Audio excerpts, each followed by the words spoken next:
It is always such a pleasure to be with CARE. I feel like you're my extended family. And as we gather, especially this week, as we continue to celebrate International Women's Day and the centennial that we marked yesterday, there is no better place to be than to be with the CARE family, which has worked over so long to strengthen women's role around the world. And I'm really pleased to see so many country directors here and so many of all of you who are such extraordinary advocates.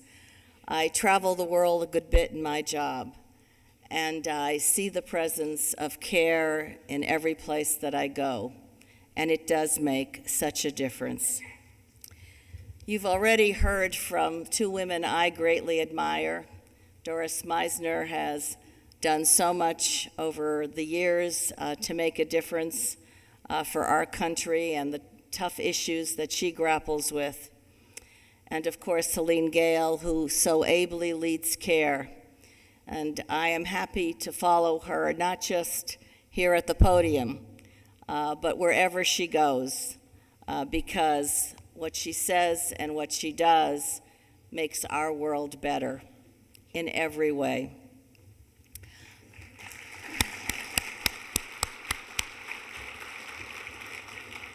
I was in the DRC, the Democratic Republic of Congo, just a couple of weeks ago, where CARE is doing so much important work.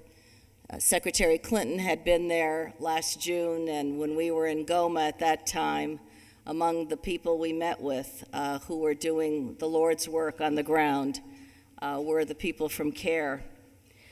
But you know, the women there have suffered unimaginable atrocities. It is a place where systematic rape is used as a tool of the armed conflict.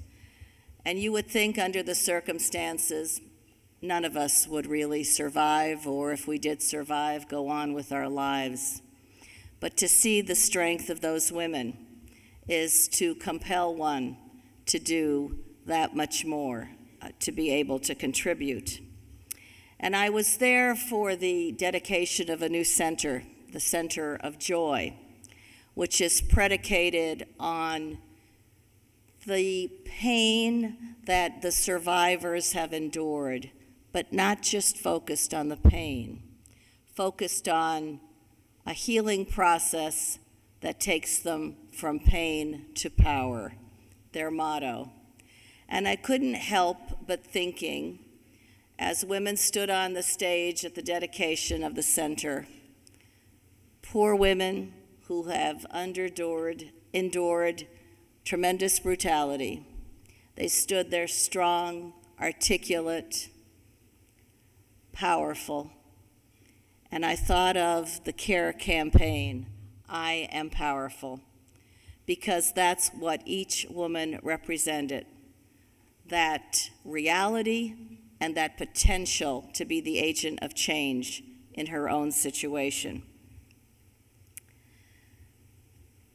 We know that investments in women have a very positive correlation with poverty alleviation and the prosperity of countries.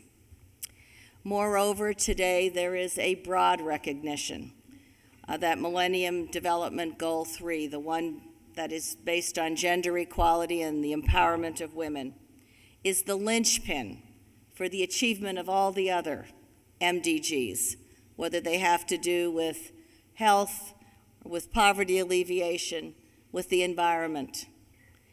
Women's equality and women's empowerment is absolutely essential, because it is a simple fact that no country can get ahead if it leaves half of its people behind.